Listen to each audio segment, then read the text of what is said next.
So pour me a beer and make it strong. One for the nights I got it all wrong.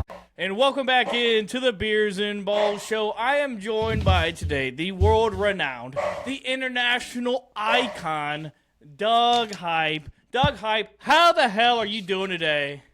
I'm waving American flags. Go America.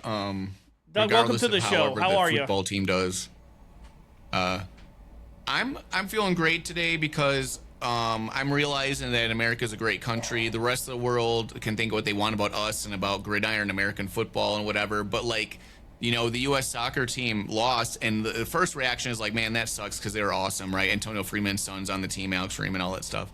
But then the next thought that comes in your brain, the next microbe in your brain thought pops up and it goes like, yeah, but you know what? That means it's time to start gridiron football. You know what I'm saying? And then your brain goes like, yeah, that's better. This is like the real stuff here. Let's get into the real core of goodness. Yeah, I mean, it felt like FIFA this year for a lot of major NFL fans was like a crack addict that failed at rehab, and they're just getting their itch of high-intensity sports when sports don't typically matter this time of the year. Because we're 21 days away from training camp, and that's something to get excited about. That's when football is being played on fields at a national football level.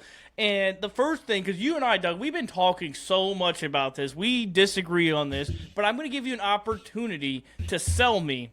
Sell me on Jadeveon Clowney. You're the Clowney denier. I am.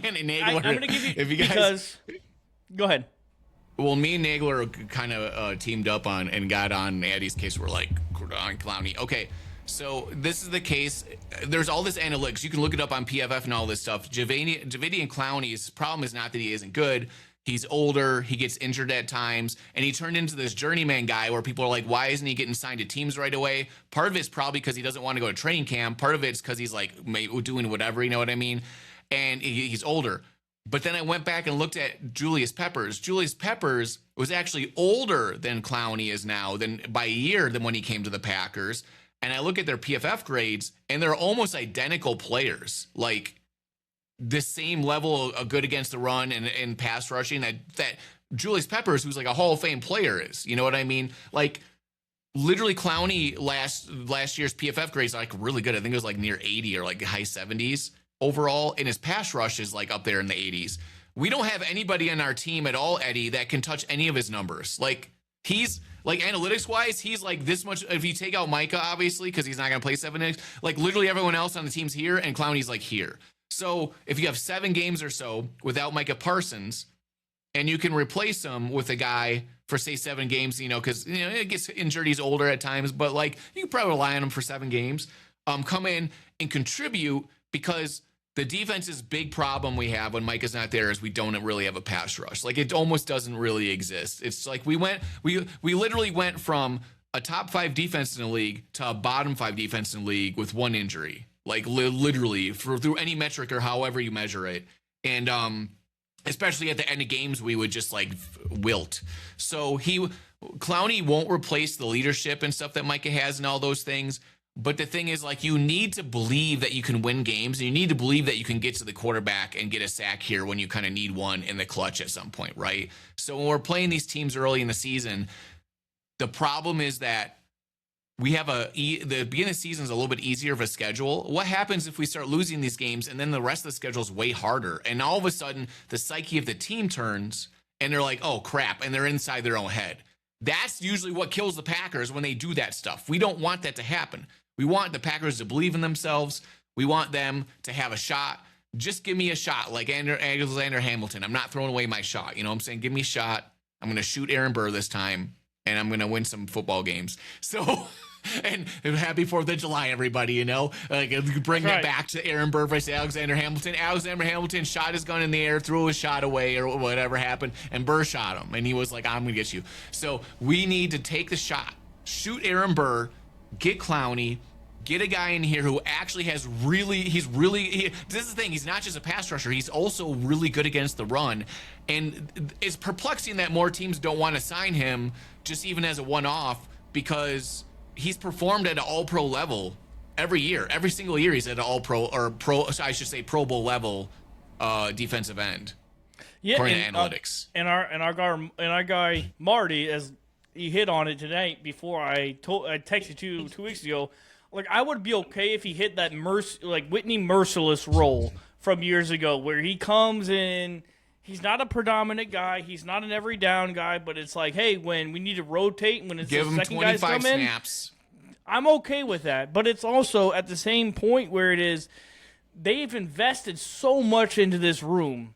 I find it really hard for Brian Gutekunst to go away from the investments that he went into. They have like 7 or 8 games where they have tons of opportunities for all these guys to play. I agree, and that's why like I'm starting to get sold. And they rotate. On it. It's not like they play the whole game. You know what I mean? Yeah, and I've had 2 weeks. I think it's been 2 weeks or so since we've gotten it. Maybe it's been 1 week. I don't know. But I really sat on it, and I've kind of come to terms with where I'm not hoping on it like I hoped with Josh Sweat. But I'll be surprised and be happily surprised if they bring in Jadeveon Clowney. This is the thing. He is better than Josh Sweat, and we wanted to all trade for Josh Sweat and give away draft picks for him. Yeah. So, like, and of course, Josh Sweat's younger where you can use him in the future. But the thing is, like, it's not like Clowney, you have to pay him like $40 million. He's like $6 million or whatever. You know what I mean? Like, I think it's maybe 7 or 8, maybe. Like, you can do that. That's fine. $4.25 million just because of like his being in the league so long. But it's just not something that I'm hoping for. It's not something that I am like leaning on that they're going to do. We don't have a history a lot of doing it. That's what I'm trying to say. But it's also, there's so much time between right now and then him probably not going to camp and getting in the second. We're looking at middle of August before Jadeveon Clowney probably makes this decision. I kind of bat my eye at it because it is the Packers are in a 3 to 4 year window, and you're disrupting one of those windows by bringing him in, whether it elevates you or he gets hurt week 2 and now you're out of it. We've got like 85 draft picks in the next draft. There's going to be a good draft. What happens when you draft 12 guys? There's no spots for all those people either. It's a problem you're going to have all the time. Okay, that's what my argument for trading for Josh Sweat is you got all these draft picks. You might as well get rid of them to go get a guy, another guy that is going to give you 2 to 3 years of productivity outside of getting it from Jadeveon Clowney. And I think there is going to be a rubber that meets the road at some point in this offseason where the Cardinals are going to bend. Like, I think there's a better chance of the Packers trading for Josh Sweat than there is them signing Jadeveon Clowney. I feel like the last week everyone's arguing, look, nope, we're just good enough. We have everyone we need to win a Super Bowl. No, we don't. Did you see us play last year? Did we win? Did we even get close to a Super Bowl last year? No, we did not. Now, yes, players will get improved, and they can improve from 1 year to year 2. But there's no way a rational brain can say every single player on the team is going to get better, and all of a sudden we're as good as the Seahawks. You have to actually get to, like, the Seahawks defense last year. Do you understand how good they were? They were like elite. They had a lot of good that worked together very well, but they didn't have a lot of great. But their results were like all-time good defense. I had a whole show about the EPA and the analytics. The Seahawks defense was so good last year, right? I think they had depth, and they were really good at the position. They had depth. Tariq Woolen was being talked about getting traded at the deadline. Kobe Bryant they didn't sign, and their defense line got older, but they had a lot of depth. Like, there was no superstars on that defense. Their linebacker core, they kind of do. Not it. Who's the superstars on the Seahawks defense? Their big nickel, the Amon-Ra guy, who was a rookie. Amon-Ra, yes, but he was a rookie. But yes, he has to sustain. They have their other starting cornerback, Witherspoon. He's like all pro. He's very good. But the other one they wanted to trade because he stinks. Well, the rumors are maybe. Well, there's a reason why he signed a 1 year deal. good in situations. He signed a 1 year deal for a reason. For people to want to trade for him. Yeah, no, their but defensive line was good. He signed a 1 year deal with the Eagles for a reason. Just like Rasheed Walker signed a 1 year deal for a reason. Like, they've shown good, but they weren't overall great. But the thing is, they had so much depth and they were healthy. That's what differed them from any other team in the NFC. They were so healthy across both sides of the ball. Health helps, but they also got results on the field. I mean, yeah, that's what I'm saying. They're good. I'm not saying they were bad. I said they had good players. They didn't have anything that was PFF great. Was a 90, which is all pro, and I think he was all pro. Like, nobody's selling the bank for Ernest Jones. Nobody's selling the bank for Ernest Jones as an edge rusher. Like, that's their best edge rusher, and it's just and then they had Big Cat Leonard Williams, and then a bunch of good guys. They didn't have anybody bad. They didn't have anybody great, but they had a bunch of really good that all worked together really well. A big part of that was Emamore coming in and playing that big nickel, and he could just wipe out throws to the flats, running back stuff, all those things that modern offenses like to do. Yeah, he wants us. He is what we want Javon Bullard to be this year. Is that guy that can go around and play everywhere on the field. So I'm looking at for opportunities for us to be able to get to that like level on defense where we actually have a legit good defense. And I'm like, okay, how do the elite defenses work? Look at the Eagles have had that for a bit. And what do they have? An amazing defensive roster, but also starting with a really good defensive line, right? Seattle's defensive line was really good. So is the Rams, right? All these top teams that are making it to there. The Broncos almost made it with an elite defense, right? Houston almost made the Super Bowl with an elite defense, especially D-line. All those teams have really good defensive lines, right? So I'm thinking in my head, if we legit want to go for a Super Bowl run and our defensive line's like, meh, like, it's not happening, bro. Like, Jadeveon Clowney could only help. And, like, if they just play him... I agree with that. Here and there and play him in the playoffs, like, we need... all hands on deck. We need all. If you want to, I want to win a Super Bowl. I don't know, but I want to win a Super Bowl. Absolutely. I want to be able to line up against the Chicago Bears offensive line and be like, hey, we're going to hit you in the mouth, wash it the hell out, and make them think about things and second guess stuff. Is Jadeveon Clowney siding up for just playing that minimalistic role? Because he played a big role with the Cowboys. He played a large amount of snaps with the Cowboys. Like, he was a starter. He was a three-down guy. He played 372 snaps last year. But didn't he get hurt? Well, he played week 4 to week 18. And his total snaps were about the same every game. Yeah, I felt like he was on the field more. Well, maybe he will. Maybe it's I just watching the game, it felt like he was on the field more. It looks like he averaged around 30 snaps a game. And that's which is like half of them. Yeah, I mean, usually it's about 65 to 70 defensive snaps a game if you're playing a good defense. Yeah, so he played about 30, 32 or whatever. And so his PFF grade was a 79.2. His pass rush was an 80. He played just as much as Rashawn Gary did last year. What? He played just as much as Rashawn Gary did last year, probably. If I was just to guess. So, but in his analytics, his pass rush is an 80, which is like light years better than anybody we have on the team. We also have to remember, though. Well, I guess it doesn't work in this case. This only benefits Clowney because I was going to say they were down in a lot of games or playing in shootouts a lot of games. Yeah, then you need a pass. That's what you need a pass rusher for. Yeah, but I'm saying that doesn't mean all his pass rush snaps meant something. Is because he wasn't on the field when they were losing a bunch and having to play a ton against the run. He was predominantly on the game. He's if it was within a score good against the run. Yeah, I love Jadeveon Clowney. I think he's awesome. My biggest thing that says no is that I just don't think the Packers will do it. Like, I don't want to tie myself to that wagon because I don't think they'll do it. I don't think they'll do it. I think they've invested too much into it. And if Brian Gutekunst signs him and plays him, that says I messed up at some point in one of these draft picks that I'm trying to compensate for. And maybe it's Colin Oliver. Maybe it's Baron Sorrell. I don't know, and I just think that's a hard thing to do when a GM just signed a new deal, is to go back and say, hey, that's on me. I messed up on this one, which is fine. You should do that. I just don't think he'll do that. I don't think this is a lot of explaining away like stuff, right? Where it's like, why do we do this? Why do that? But the thing is, like, I care about winning football games and I care about winning a Super Bowl. That's the only thing I care about. That's all I care about. Brian Gutekunst thinks that same way, but he also values his draft picks so much. He loves his picks that he takes. He loves them. He does. He loved Jair until the end. He loves all these guys. But this is the thing. You can play Clowney 25 snaps a game and still get all those other guys tons of reps. I think so too. But the thing is, there's not roster spots for it because you can't just add Clowney and everybody stay the same. You have to get rid of somebody. Yeah, Oliver would probably go. Which I think is a bad idea. I think it's a terrible idea. I think Colin Oliver. We have like 12 draft picks next draft. Yes, but no. Here's the thing, because you can move Colin Oliver inside and replace a McDuffie, replace a Hopper. For long-term success. This is multi-year when Jadeveon Clowney is only going to give you one. 1 year he only gives you. I thought Oliver's mostly just a pass rusher.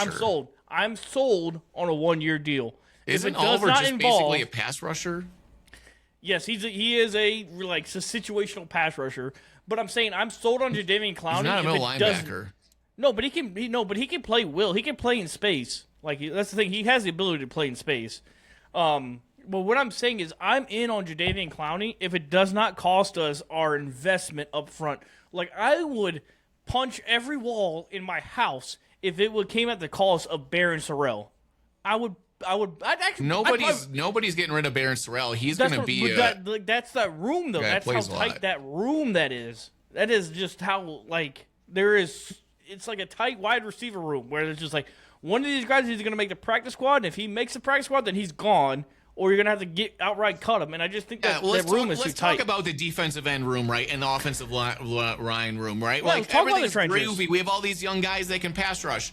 Oh, in practice, look, they're doing pretty good. Guess who they're going up against? The shitty offensive line. Yeah, but in minicamp, the offensive line's at a disadvantage the entire every way. They're at the disadvantage. But I do have a fight against LVN in this minicamp. I've gotten a lot of comments. I said, yeah, he was unstoppable in minicamp. It's like, well, his favorite move is the Rashawn Gary, you power to speed. You can't do power to speed in shorts and a T-shirt. You have to use moves to really win at a high rate. And that's why I think LVN, I'm on the LVN train.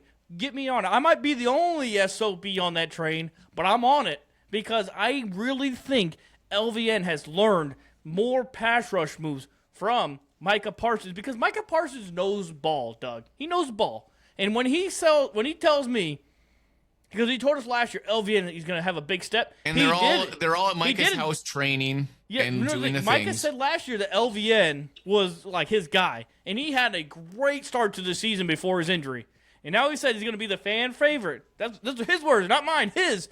And he's starting training camp, OTAs, minicamp, whatever you want to call it, at such a high level. And I'm like, I'm buying that because Micah said it. Because he sees 1,000 more reps than we do. He sees it, and he's been working with him. So I might be the only SOB on that train, but you might as well put me on it. I'll buy a double way, round way. I'll buy everybody's ticket to get on. Yeah, but there's one train. thing with buying like that, they're going to be good or better, but there's also buying the fact of our team winning a Super Bowl and being actually really good. Those are two totally different things. Yes. LVN can have a nice, decent career. That's fine. But I want to have a good defensive line over. I mean, dude, did you watch the last 5 games of the season? Our D line was just there was bad. a lot missing, and there was a lot missing in that. You're missing Wyatt, you're missing Parsons, you're playing a defensive tackle who's really an edge. Yeah, and so who says that doesn't happen again? What if Wyatt gets hurt? You got depth. You got more. Then you got Hargraves, and you got Stackhouse. And then you pick up guys from the streets like they did with Bohannon. And the other guy who tore his ACL that I loved, can't remember his name. Then you get big guys off the streets, but the thing is, I don't think you can lean into predicting injuries. I don't know. Maybe I'm offset with that where you got to kind of prepare for it. I don't think you can prepare that way. But when you got Hargraves, you got Wyatt, and you got Carl Brooks. Those are 3 good 3-4 defensive linemen. No, Brooks is not good. He's serviceable. He's not good. He's fine. He's better than anybody on the street. He was the 3rd or 4th stringer on a bad defensive line. Yeah, but he's better than anybody on the street. It's not great. And then you got Stackhouse there. It's not what you want it to be, but it's getting to that point. And then you bring in McClellan. I'm not sold on Stackhouse. I'm getting there with Stackhouse. I wasn't there. I'm getting closer to him. He's the guy that has to have a great training camp to just make the team. He's got to have an astounding training camp to make the team. Because last he was a 7th round pick. Last year, Carlos Brooks' PFF was a 46. Yeah, which is ain't good. Extremely bad. Yeah, well, I mean, but he's also playing out of position in a 4-3. Now he played better. He had a 60 overall, which is like an average player like the year before when he played less snaps. Go look at his rookie year in a 3-4 defense. Yeah, he had a 69 that year when he played 440 snaps. Yep, in a 3-4 defense. Pass rush. And run block, and the run's not so good, but pass rush. He can do a little bit of pass rushing. He's a 3-4. So he can do situational stuff. Yeah, but that's all he is. He's never going to be a premier guy. That's what that is. But this is my is. whole point, Eddie. Every time people talk about the defensive line, they're literally reiterating my point. How can you be like, let's not have more people in here when everyone seems to be like a decent average, a situational sort of, kind of, maybe almost good. I want good players, good ones. We to don't win draft games. high enough to do that. That's the fit that the So Packers then have. you They go don't and draft get a high free enough. agent like Jadeveon Clowney. Which could be the answer. Which you have completed the side quest on selling me. Well, this is the Jadeveon thing. I Clowney. brought this up before. Gannon's defense, when it's actually really good, what do they have? A dominant Pass defensive rush. line. You have to have 4 guys that can legit pass rush, and actually for real pass rush. So if you have Wyatt, Hargrave, and LVN and Sorrell, that's not 4 guys that can really pass rush. They might be Wyatt might be the best pass rusher on that D line. Pressure. I think you can create pressure with those 4. But the How thing often? when you need it? It's a different packages. Like I think Gannon With is 4 going guys. to be. 4 I dudes. think Gannon is going to be more loose trigger with the sending a blitz than Halfley You was. can't, though, in this defense. You're going to leave guys wide open. That's the counter you have to come to. And we saw plenty of times last year, especially end of the year, where he would send McKinney on a blitz off the edge, where you got to add those things because you have to take the risk. You can't play. I mean, that's this always going to be soft-ass a little bit of defense. that in there, of course. Of Yeah, course, you there's going to have- be some blitzing.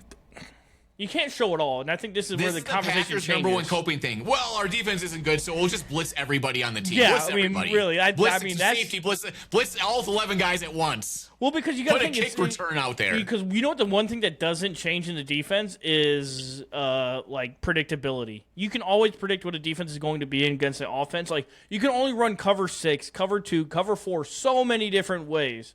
But the offense can do anything they want to, but the defense just simply can't. They cannot be as versatile as offense. I mean, can the be. thing is, I think about this. Okay, how do you have a team that's Super Bowl level or championship level defense, whatever, and you look at the other teams that did it. All those teams that went to the Super Bowl, they can just put 4 down linemen there and do fine. They don't need to send tons of blitzers. Like you can, that adds extra magic to what it. does all those defense have in common? Good defensive linemen. Health. That's what all of them have in common I'm with. sure that they had injuries on their defensive No. line. You look at the 49ers Super Bowl teams. What's one guy that played in the Super Bowl for those 49ers defense teams? Oh, yeah. Nick Bosa played in those Super Bowl teams. When he was not there, they did not make the Super Bowl. Okay, that's fine. You could go over history and find that, I'm sure. I'm just talking about health this means last... a lot to these teams. Yeah, but you can't just be like, oh, our defensive line will be healthy so we can beat the Rams. That's not going to happen. No, but I'm saying the same thing comes with there's no difference in a scheme that Jonathan Gannon is going to bring that whoever the Texans coordinator is, what's their coach? Who's their coach for the Texans? DeMeco Ryans. The DeMeco Ryans ran with the Niners. That Bob Saleh ran with the Niners. Is get home with 4. That is it. You are leveraging everything on your front 4 being healthy because we saw when the Niners front 4 is not healthy, they are not making the playoffs. Yeah, but when the Niners went to the Super Bowl, they also had a really good defense with more than just one defensive lineman that was really good. But you know, the years that led up to those, they were really bad, and they drafted really high to get the guys that they got. It was circumstantial that they got in the position they were, and it sucks as a Packers fan is that they are so good at sustained greatness that they're never drafting. Our most recent highest draft pick was Lucas Van Ness at 13. Do you remember when the Patriots? Sucked. You remember when the Patriots won 7 Super Bowls and they had a good defense every year? They would hire free agents. Yeah, they would just do it. They would just pay for it. It doesn't matter how the fuck you get there. You just get there. You know what I mean? You need to get to this end point where you're good. You can take 7 or 8 different ways to get there. You don't just go to the Niners and say, oh, they drafted good, let's just copy them. What if you don't draft good? You have to fucking just figure it out. And I think that's kind of what that might be where the rubber meets the road with Brian Gutekunst in this roster. And I don't know how many weeks it takes for him in training camp for him to see that maybe Jadeveon Clowney is the missing piece. Maybe they overpaid to get him to come there because he is the missing piece. My whole thing is that you got to build the base of the team through the draft, right? And it'd be pretty dang good. But you have to also do the other things like free agents, whatever, if you want to get over the top. Most of the time. Sometimes you can get there by just drafting amazing. Like, that's like a 1 in a million shot. Sometimes you miss with right? Aaron Banks. Sometimes you just miss. But like, even look at the NBA, right? Look at the Spurs. Yes, they were crappy and got all these draft picks, and they have all these young guys that are super good, and they're like freaking amazing, right? They got Wemby and stuff, right, and everything.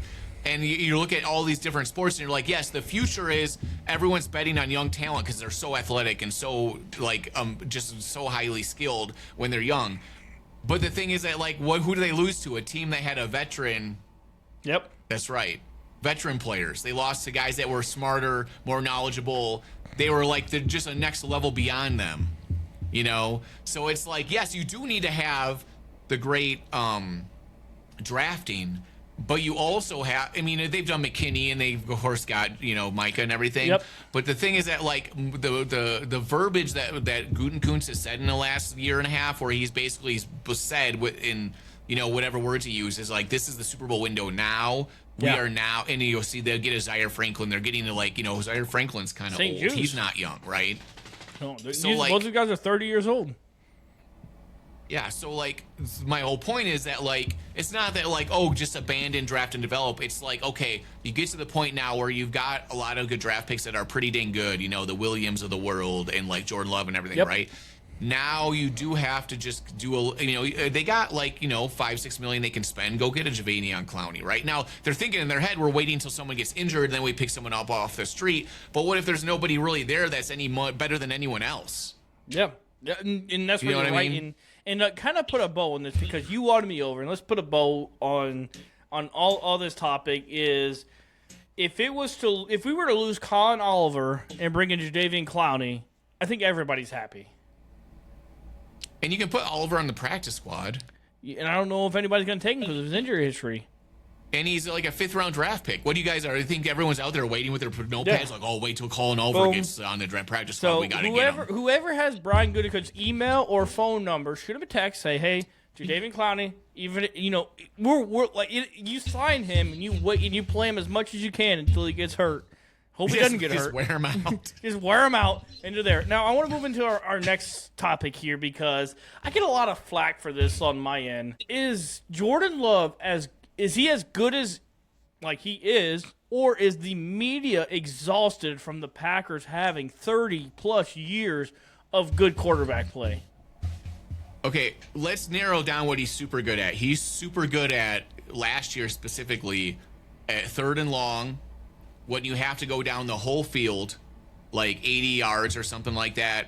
Their ability to convert to touchdowns for, like, long drives was, like, one of the best in the league last year, super high. His EPA and his ratings on 3rd and long were, like, legendarily good, like best in the league, maybe best in the last 10 years or something, right? Like really, really good. So why does that happen? Because we talked about earlier, Nagler brought it up. When you're in those situations, they're worried about the deep shots. The defense is a little bit looser, maybe they're not pulling up as much. Now that's a theory. In practice, maybe that's not true. Maybe they are still pulling up to the line. But in theory, you've got the guys, the safeties back and stuff, because they're just thinking we just don't want to get the long shot on us. There's going to be more room, so then they have more room to work with. They're more successful. Now, the rate that they're more successful tells you that they're actually, it's more of a talent thing than just like, oh, you know, they allowed more room for us. Like Jordan Love just performed very, very well, even beyond what those stats should have said he was. So he's very good when he's in passing downs and passing situations, 3rd and 8, 3rd and 12, when the defense even knows you're going to pass, right? They're sending pass rushers because he can pick up the blitz as well. He can read and adjust, you know, for the mic and do whatever. He can figure out what he needs to do to get the job done. And he's super good at that. Now, on short fields, short whatever stuff, not quite as good. He's like still good, but not like really good, right? And so what happens then is people probably see him and go like, oh, he gets all these like lucky long passes and he does all this stuff and it's exciting, but he's not like getting a lot overall touchdowns. He doesn't have 40 touchdowns. He doesn't have all these red zone amazing plays as much and stuff. He's often relying on field goals and stuff. And part of that's like coaching, right? So I think they're seeing a guy where there's like little kinks in the armor at times, even though, which might be just, maybe they don't even see the greatness that he has in these other situations because they're only paying attention to the metrics in the situations where he looks like, top 15, maybe top 10-ish versus the situations where he has long passing downs and he has to go the whole field. And sometimes that's the hardest thing, going the whole damn field and having that consistency sometimes is actually the hardest thing. He's so good at that. So now the answer is, well, he's obviously in the middle somewhere overall, right? And he can improve those short yardage and those like red zone crunch zones for sure. He can improve that. I think a big part of that is not his fault. It's the team being off schedule, the wide receivers not knowing the plays right, all these wide receiver screens, and just lack of execution across the board on offense was a lot of the problems. Now, it's not that he was perfect. He did have issues where he would leave, not throw to the open receiver. But hey, all quarterbacks have that, and who knows his progression reads or whatever, right? There are things he can improve. But I think that's the thing, is that like there's two sides of Jordan Love. Do you see the side where it's late in the game, it's third and short, and the offense just sputters and they miss a field goal? Or do you see the one where he's got to go 85 yards and he just goes the whole field and scores a touchdown?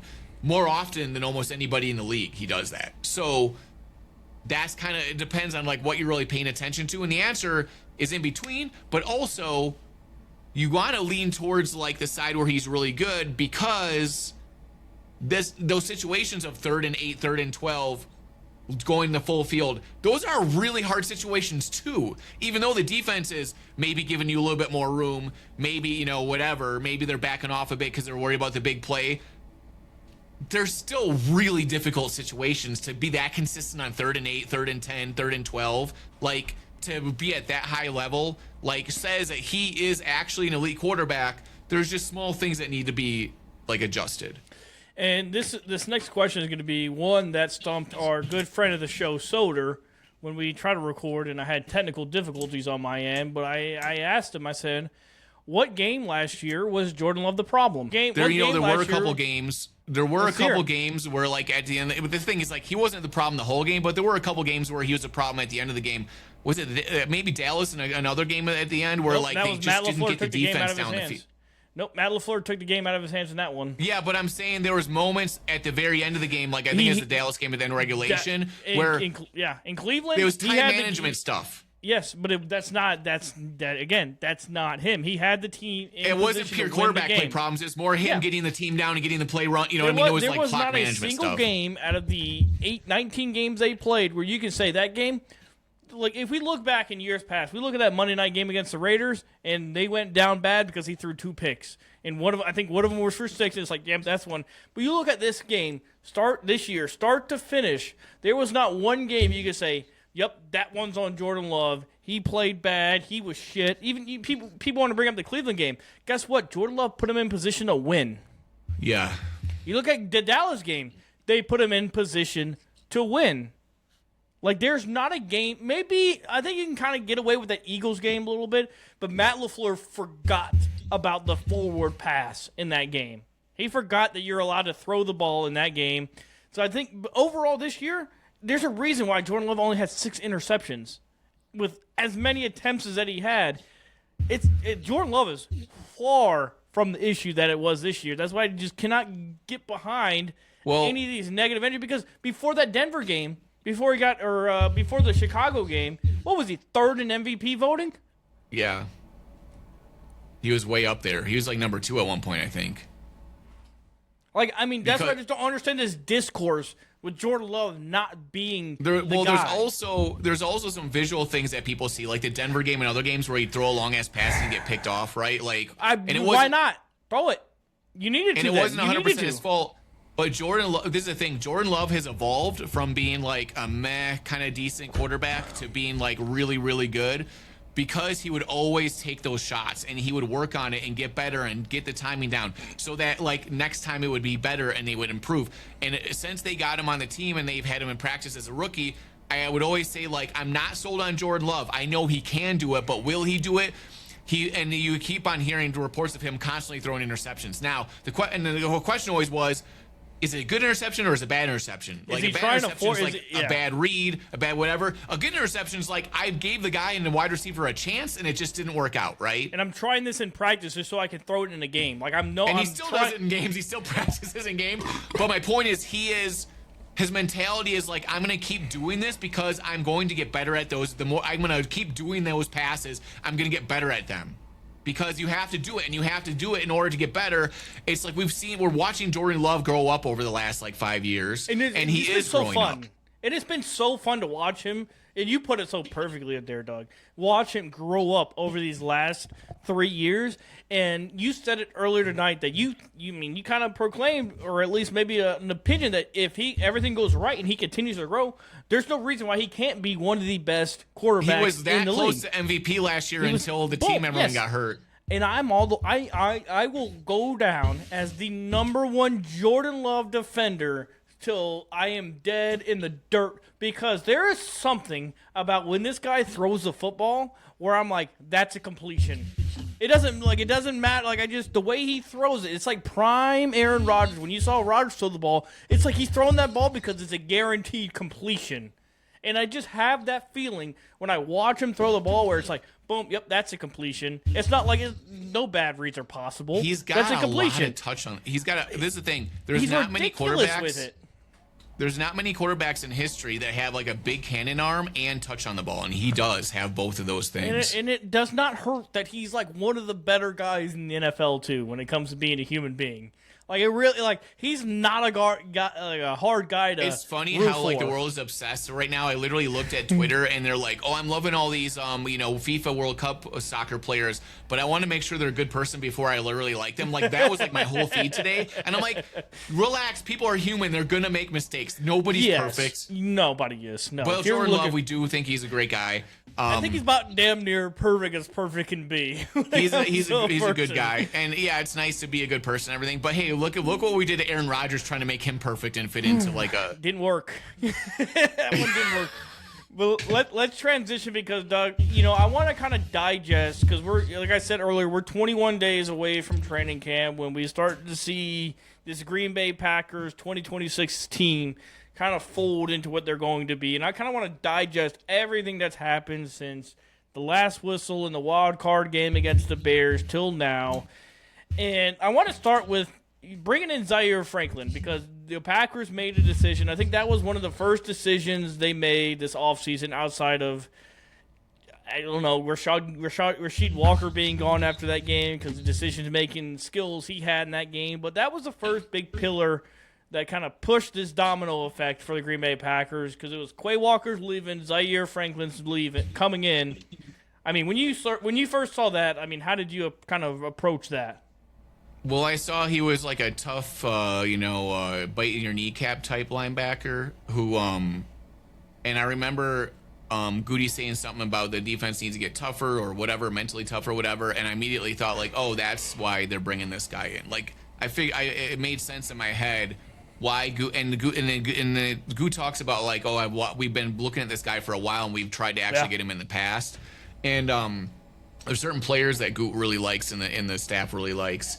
And I think sometimes, like, all the stuff we're thinking about the team, or they need to get tougher, do this or that, Goot gets to a certain breaking point where it's like, it's like breaking case of fire, and you pull out the freaking like axe and you hack your hack through the door. Or it's basically like, I've gone up to my very limit of what I can hope that this worked out, and now I'm like grabbing the axe and I'm breaking the freaking door down, and I'm just gonna go and get the guy I want. And they might have stuck with Quay if he gave him like, would accept like a really good price because of his speed and his athleticism. But like, he was making mistakes in coverage a lot, so like it kind of like didn't make sense to pay him a lot of money. And then Zaire Franklin's not a guy that you're probably going to drop into coverage a lot. He's just a downhill linebacker guy, and he we can just play need coverage guys. though. He can. He's shown that he can, but it's not. I agree with you. We're not relying on him to play 15 yards and deeper. We need somebody that can prevent that game against the Ravens where they just ran all over us all day. Yeah. We need guys that can play linebacker, like legit linebacker, really well, and help guide the defense mentally to be tough. And Bullard's there already, who's doing that, but he's in the defensive backfield. You really want a guy up there in the front that's going to knock people in the mouth. And Micah is awesome and everything, right? He's a great team leader and everything, but like Micah makes the team more energetic and run through a wall, but it doesn't necessarily like make him tougher. You want the guy where you're like, I'm scared to death that Zaire Franklin's going to get pissed at me if I don't fucking knock this guy's block off right now as he's running towards me or whatever, right? You need a mentality and a focus. I mean, it was like watching Belgium play against US team last night. Belgium was just big and strong and good, and they knew it, and they're just like, I'm gonna play with my food. I'm gonna step on your throat, and I'm gonna kick you in the teeth, and we're gonna own you this whole game. And they did, like that. I was watching them. I'm like, oh my god, this is like when you play against a really good defense in American football, like where they just know how good they are. They are mentally better than you, and they're not going to allow you to do the things. And we need to get into that mode because we started the season as like a top 5 defense, but mostly that's because we were just so fast and we could run around and Micah could cause havoc or whatever, right? But once that ability is not there, our defense then got exposed for, because that kind of protected the defense, the linebackers and everybody, the defensive backs and everybody. But once they had to be gritty and figure out other ways to stop people, they had big problems doing that. Yeah. So you can't just rely on the team being super fast and super agile. Yeah, that defensive change really happened against Dallas when they started getting the ball out under 2 seconds, where it was a snap throw. You could see where they were able to take Mike out of the game. But then Brian Gutekunst later the next day, brings in, a guy who was top of the league in zone coverage, Benjamin St-Juste, who I proclaimed on that day, he's not a special teamer. He is a starting cornerback for the Green Bay Packers. What do you think about when they signed him? Because we're dealing with Keyshawn Nixon and his apparent holdout he's going to have, and then Carrington Valentine, who I think is a substantially better cornerback than Keyshawn Nixon is. And then you bring in Benjamin St-Juste. So I always think about football. Football is different than what it looks like, obviously, to the naked eye, right? Yes. Like you and I both played football, and coaches have this thing where they like have their starters, they have their guys they can rely on, guys they can trust, or guys they know, and they are not going to get rid of them until you force them to. So with Keyshawn Nixon and Valentine, it'll probably be like, a situation where they're the starters until further, whatever, until I just see them screwing up, and then I give a chance to the other guys and see if they can do it. I think that's going to be the situation. So, and I think that happens in like maybe a third of the way through the season, something like that. But dude, we could start the season our hair on fire on defense, and Nixon and Valentine are playing at their best. I know, and I hate that's a possibility. I know. Dude, I remember hate the first half of the last season? Yes, Keyshawn I Nixon's hate it. all pro. And Keyshawn Nixon was like playing one of the top corners in the league, but it's like also Well, Micah my point Parsons is that like wrecking everything. our nightmare scenario, this is like because we know it's going to happen. Yeah. In practice, Cisse will be better at coverage. St-Juste will probably be better at zone coverage at least than Nixon. Nixon's still going to be the starter. And then once the defense has issues, they might mess stuff around. And also at the end of games, they might switch him out, to give him a breather and stuff. And maybe Cisse comes in. The problem with Cisse is that we've heard from practice is that he's a good cover guy. He can man cover. He can do all that athletically. But mentally, he would get a beat on double routes, and he would he's not fully. He's only 20 years old or something. He's very young. He just turned 21 like a couple weeks ago. Yeah, he's 21, so he's very young. He has a lot to grow, a lot to learn. Imagine us playing at 21 in the NFL. I mean, you got to give some grace to these guys. Yeah, so think about this. If someone like Quay Walker can't figure out his zone coverages correctly, who's been in the league already for 4 or 5 years or whatever, like a rookie might have a little bit of issues with that. So that's the question: is how fast can guys mentally know what to do? It's possible that Cisse is really good mentally and knows what to do, but when you get the little bit of the reports here and there that he's having problems with double moves and all this stuff, you're like, okay, that makes me hesitate a bit. If I hear reports that he doesn't bite on double moves, he's mentally he's just dominating, then you're like, oh shoot, that guy might start right away. I'm just in the realm where it's like I'm very hesitant to say him and St. Juice are going to be in there right away. But we'll play a lot of nickel and dime, and I think over a third of the way through the season they'll start playing more and getting more playing time, just because they'll be more experienced, they'll be making better decisions, they'll learn from the other guys around them, stuff like that. So Doug, a part of this defense that really didn't show the grievances or like the lack of was turnovers. Our cornerback didn't intercept the ball. I look back at the Giants game, it felt like they dropped 6 interceptions that game.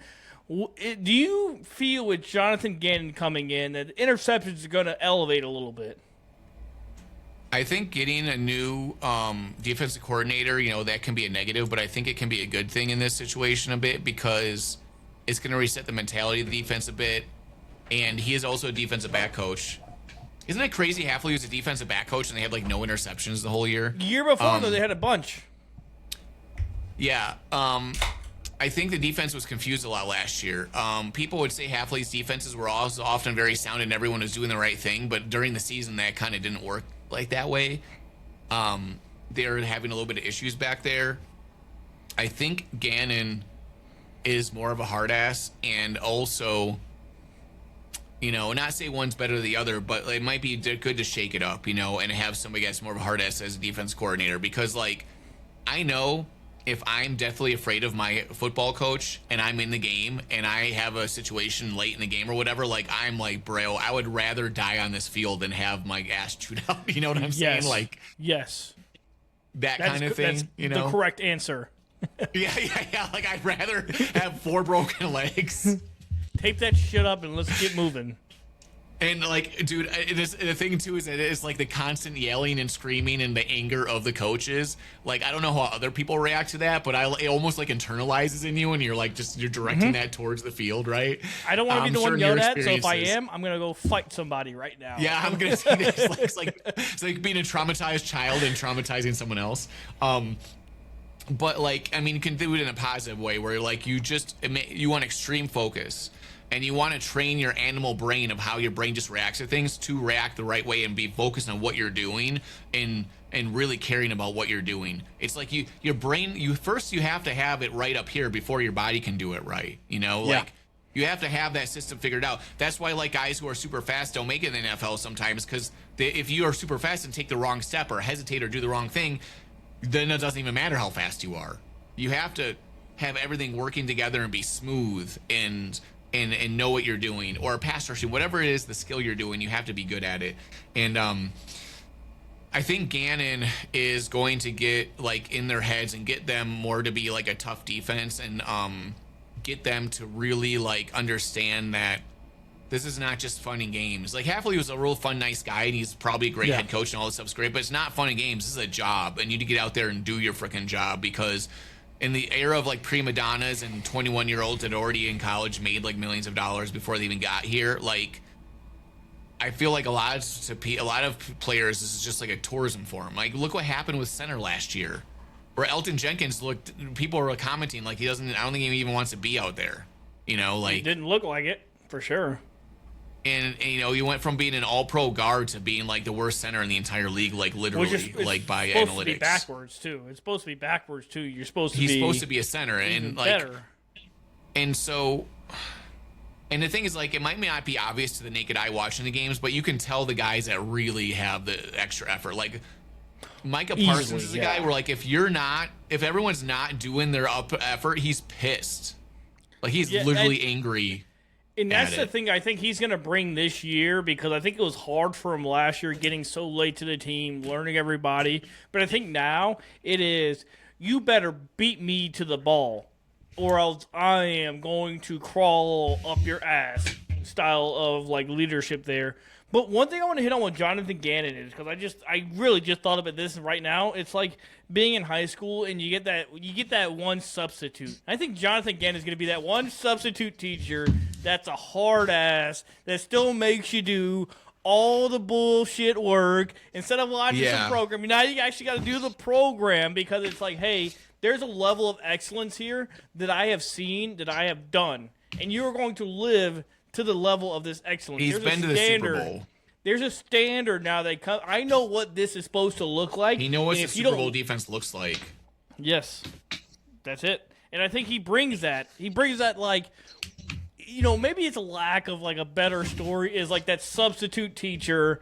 Like, when you think you're about to have an easy day, nope, you get the hardest teacher possible as your substitute teacher, as your coach now, where it is now. There is a level. Like, he might be, like, man, a few words, kind of cool, calm, like, as you see him in practice, not like, but in the meeting rooms, he's the one guy that's going to really standardize everybody's position there. And I think that is that level that's going to get the Packers from blowing fourth quarter leads to being winning those games, to being one of the top defenses in the league, because there is a standard now to live to, because he already seen the standard. He's won the biggest game. He's done it. Now it is facilitating into these young guys to do it. And there is, because with Jeff Hafley, there never felt like there was a standard to live up to, because Jeff Hafley came from really the college ranks. He really didn't, you know, he was like, whatever we got out of him was just a bonus, and then he ended up being really good. But there was never a, but with Jonathan Gannon at the helm, there's a standard met where it's, this guy coaching the Super Bowl, there's got to be something to this.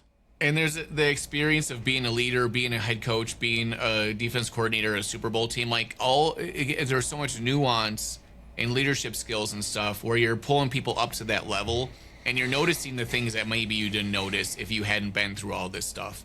What's actually really important through the whole season. Yeah. What's important at week 10 or week 12 or the playoffs, of how to think, how to motivate people, how to put them in the right position to win.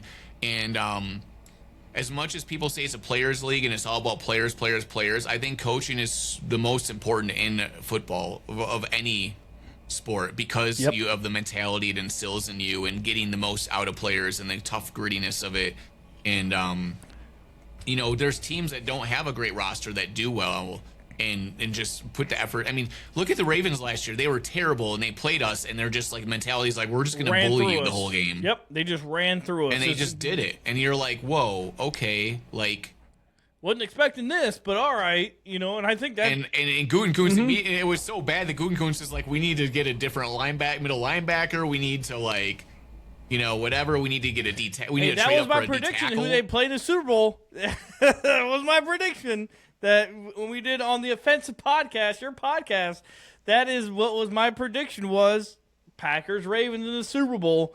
But to kind of, you know, I want to digest this draft kind of upside down. I want to start with Damani Jackson. You know, late round pick. I think it was a 6th round pick. Had his troubles at Alabama. Could he be a surprise for us, Doug? I think he's going to be a decent special teams player, and he will be like one of those like dime cornerbacks. That's like, he's good enough to be like a dime, maybe nickel guy or something. He could come in, and if this is the thing, is if he ends up being pretty good or decent, he could come in and play like a little bit of nickel, because he's like a little bit bigger guy. You know what I mean? He can be in the box in there and blitz or tackle people. Like, he can be an outside corner too. I mean, he's probably actually better for that. But like, he is.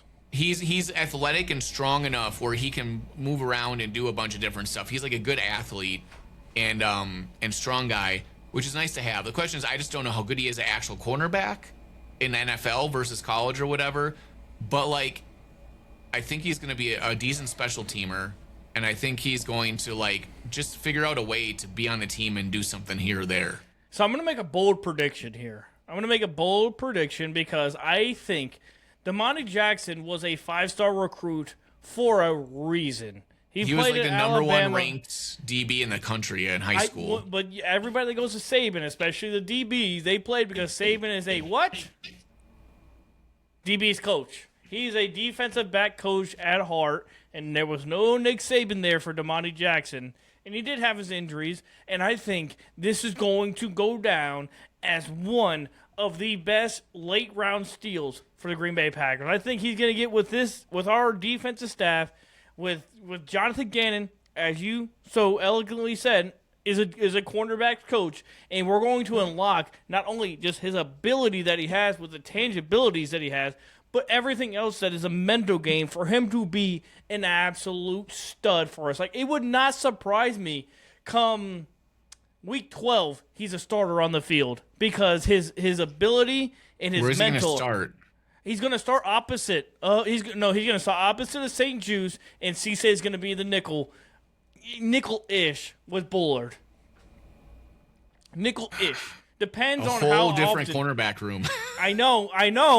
This is crazy. I just thought of this on the top of the head because if this 3 safety look goes as I want it to be, you're taking a linebacker off for a corner, and I think Damani Jackson fits in there. But I agree. The safe bet is to say special teams, XYZ, all that. Like that is a safe bet. But I think Damani Jackson plays a big role for the Green Bay Packers because he's getting around guys that can coach him how to play the position right because he has all the athletic ability in the world. We talked about it after the draft. His measurables are out of this world, but he just didn't play well. And I just think he needs the right coaching to play well, and I think Jonathan Gannon and those guys can get it done.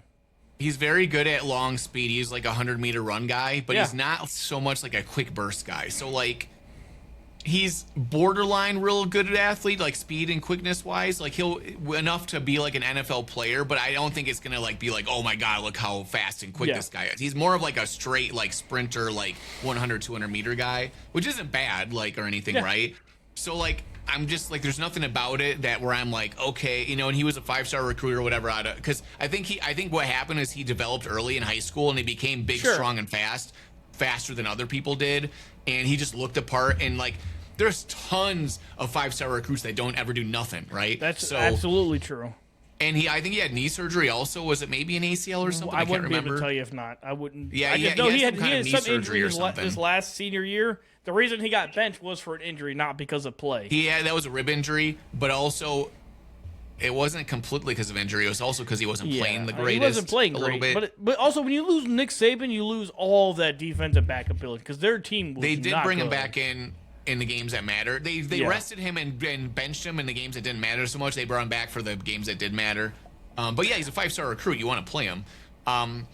That's the thing. Is like this is a thing that we love to like look at players, scout them or whatever. The NFL is a different level. Everybody in the NFL is really good and really fast and really whatever. Like, dude, thank you for saying that. If you look at other teams, if you want to have common sense, go and look at other teams and their drafting and like all the players they draft. That like there's other teams that have a 2nd-round draft pick cornerback and they don't do good and they don't play. You know, it happens. It's not just the Packers that have bad draft picks. Other times, oh, this guy's a 5-star recruit. This guy's the greatest, fastest thing ever. And then you don't have to go look far. Go look at the Bears picking the 3rd-round receiver that was supposed to go undrafted. I mean, that is just how bad it gets sometimes with these guys, where it's just an absolute crapshoot because that guy might end up being great, but he was projected to be undrafted. I think so. A lot of it comes down to the mental ability, right? Like Keyshawn Nixon, he's not the greatest cover guy, but also mentally he's just bizarre. He's always going off and jumping on piles and getting angry, and like that's my problem with him. If he just played the game and shut up and like did his best, I would be like $5 million.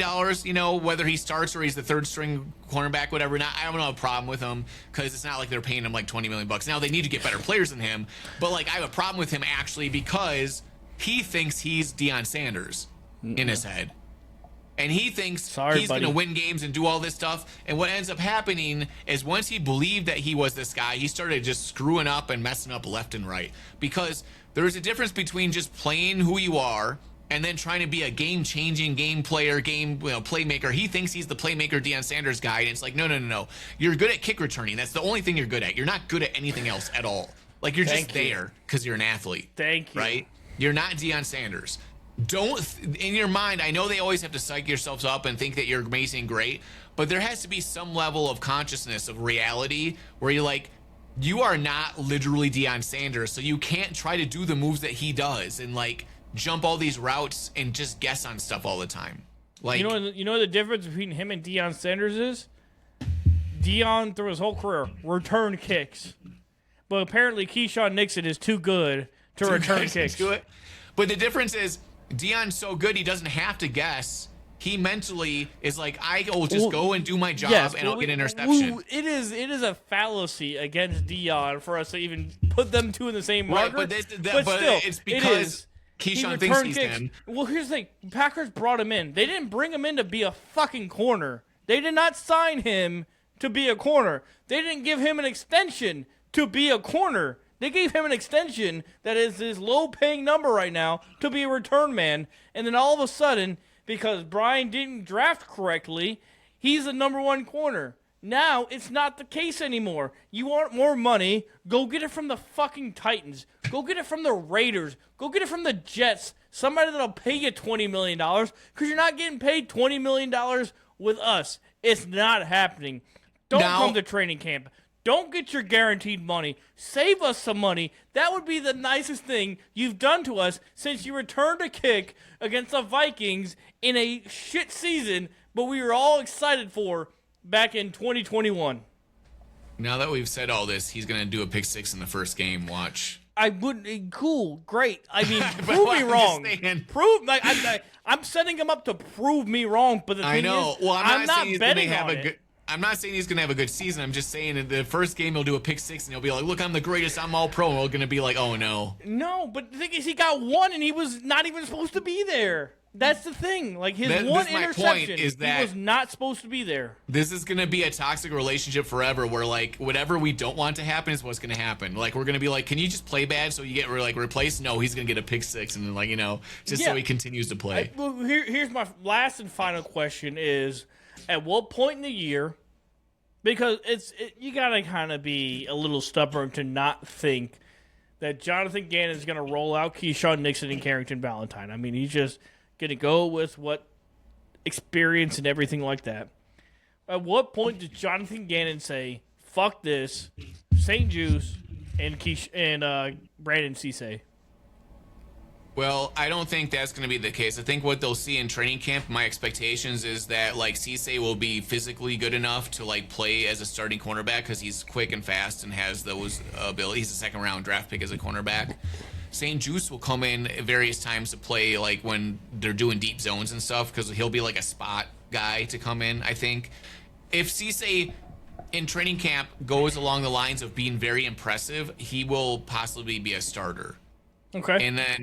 And then St. Juice will come in on, maybe nickel dime stuff or various times to mix it up. Because I did think they got St. Juice for a reason. I don't think he's going to ride the bench the whole time. It's just that we know the tendencies of the Packers is they're not going to just straight up bench their starter unless it's like overwhelmingly obvious, like they have to. Well, in that Ravens game, they got Carrington Valentine out like a bad hiccup to put Kamal Hadden in, and he got hurt. So it's just, I don't know what the feeling is there. I think that's going to be the interesting camp. I mean, it's the most interesting camp battle it has to be right now. Well, this is the thing. They gotta try to cover Matthew Golden in camp and Reed. They're not easy guys to cover. But I don't think they're gonna be graded on that. I think they're gonna be graded on, did they do their job? Did they do what they were supposed to do? Just because Matthew Golden, Christian Watson, Jaden Reed, Tucker Kraft, those boys are going to catch the ball.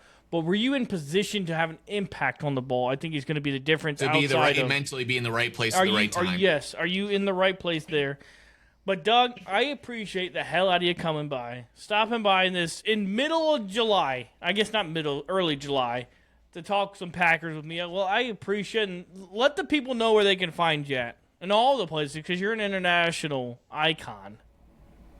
That's what they say down there in Guadalajara or Manila or I don't know. I am on Twitter, Doug Hype, and great follow. Instagram is Hype Television. Great and follow. So is YouTube, but also we have the YouTube, The Offensive Show, which we might change our name so it's easier to find. But yeah, those places, and maybe Eddie will put a link down in the description so Soder can click on it. Well, at the end of the day, Doug, I appreciate the hell out of you giving me your time tonight. And remember, like, subscribe, and go Pack Go. Have a great night. We'll see you later. Goodbye. Beers and balls. So pour me a beer and make it strong.